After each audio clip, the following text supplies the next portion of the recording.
यदि आपने भी 3, 4 या 5, 6 फाउंडर आईडी लिया है और आप उसमें से 1, 2 फाउंडर आईडी का ईमेल एड्रेस भूल गए हैं और आपको पता ही नहीं चल रहा है कि उस आईडी का ईमेल एड्रेस क्या था, तो इस वीडियो को कंप्लीट देखने के बाद आप अपने खोए हुए फाउंडर आईडी का ईमेल एड्रेस आसानी से ढूंढ सकते हैं।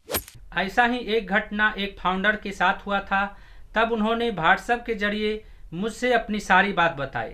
उन्होंने बताया कि वे करीब 3 महीने से अपने आईडी को याद करने का प्रयास कर रहे हैं, लेकिन उनके दिमाग में वह आईडी आ ही नहीं रहा है। उसके बाद कल ही मैंने उन्हें अनरजिस्टर्ड आईडी लिस्ट के बारे में बताया, तो उस लिस्ट में उनके फाउंडर आईडी का ईमेल एड्रेस मिल गया और अब वे अपने फाउंडर आईडी को आसानी से एक्सेस कर पा रहे हैं। अब आपके मन में एक सवाल उत्पन्न हो रहा होगा कि यह अनरजिस्टर्ड आईडी लिस्ट क्या है, तो चलिए जानते हैं इसके बारे में विस्तार से। जैसा कि मैं आपको पहले भी बता चुका हूं कि कई ऐसे फाउंडर आईडी का रजिस्ट्रेशन अभी तक इकोसिस्टम में नहीं हुआ है, यानी कई ऐसे फाउंडर ने इकोसिस्टम में अपना अकाउंट बनाया ही नहीं है।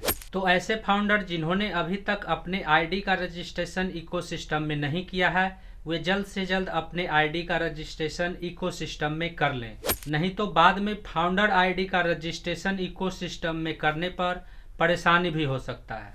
इसलिए जितना जल्दी हो सके अपने फाउंडर आईडी का रजिस्ट्रेशन इकोसिस्टम में जरूर करें। वहीं इसको लेकर ऑनपैसिव की ओर से एक लिस्ट जारी किया गया है। उस लिस्ट में करीब 995 ऐसे आईडी हैं जिनका रजिस्ट्रेशन इकोसिस्टम में अभी तक नहीं हुआ है, यानी करीब 995 फाउंडर आईडी का रजिस्ट्रेशन अभी तक इकोसिस्टम में नहीं हुआ है। यदि आप भी इन अनरजिस्टर्ड आईडी का लिस्ट देखना चाहते हैं तो इसे किस प्रकार से डाउनलोड करना है, इसके बारे में हम आगे बात करने वाले हैं। लेकिन उससे पहले इस आईडी के बारे में कुछ जरूरी इन्फॉर्मेशन आपके साथ शेयर कर रहा हूं। जब आप इन अनरजिस्टर्ड आईडी के लिस्ट को देखेंगे तो इसमें ज़्यादातर ऐसे आईडी दिखेंगे जिसका नाम एक ही आईडी से मिलता जुलता है, यानी एक ही नाम से मिलता जुलता 3, 4 आईडी मिलेगा, जिससे यह अंदाजा लगाया जा रहा है कि जिन फाउंडर ने अपने नाम पर 3, 4, 5 आईडी ले रखा है तो शायद वे एक आईडी को ऑपरेट कर रहे हैं और बाकी का आईडी यूं ही पड़ा हुआ है। तो यदि आपका भी कोई इस तरह का आईडी है तो उसे लिस्ट में देखकर और अपने आईडी की पहचान करके आप उसे रिकवर कर सकते हैं। यदि आप अपने फाउंडर आईडी को सुरक्षित अपने पास रखना चाहते हैं तो इसके लिए सबसे पहले आपको ईमेल आईडी को सुरक्षित रखना होगा।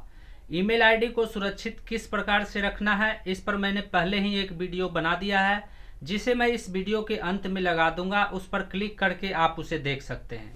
अब हम बात करते हैं कि आप किस तरह से इन अनरजिस्टर्ड आईडी के लिस्ट को डाउनलोड करेंगे। तो यह जानने के लिए चलते हैं अपने कंप्यूटर स्क्रीन पर। हमें अपने लैपटॉप या पीसी में आने के बाद एक मेल भेजना है। यह मेल आप अपने मोबाइल से भी भेज सकते हैं। तो इसके लिए हम जीमेल पर क्लिक करेंगे। मेल भेजने के लिए हम यहाँ कंपोज पर क्लिक करेंगे तो हमारे सामने इस तरह का एक बॉक्स खुल जाएगा। टू में हमें लिखना है migrationoes@gmail.com, यानी हमें इस मेल आईडी पे मेल भेजना है। और सब्जेक्ट में हमें लिखना है लिस्ट ऑफ अनक्लेम्ड अकाउंट। उसके बाद नीचे मेल में लिख देना है hello sir, my name is, जो आपका नाम है। उसके बाद लिखना है I lost my founder email address, so please provide me list of unclaimed account, thank you.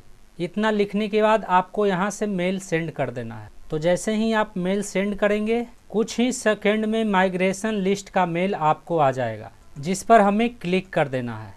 इस मेल में आपको 3 लिंक मिलेगा, जिसमें हमें पहले लिंक पर क्लिक करना है जिसमें docsgoogle.com लिखा हुआ है। क्लिक करते ही हमारे स्क्रीन पर अनरजिस्टर्ड मेल आईडी का लिस्ट आ जाएगा। उन लिस्ट में से आप अपने आईडी की पहचान कर सकते हैं। तो इस तरह से इस लिस्ट से आप अपने खोए हुए फाउंडर आईडी को ढूंढकर रिकवर कर सकते हैं। इस वीडियो से संबंधित यदि आपके मन में कोई सवाल है तो आप हमें नीचे कमेंट में पूछ सकते हैं। यदि आप हमारे चैनल पर पहली बार आए हैं और इस तरह का वीडियो देखना पसंद करते हैं तो चैनल को सब्सक्राइब जरूर करें। आज के लिए बस इतना ही। मिलते हैं अगले वीडियो में नए टॉपिक के साथ। जय हिंद।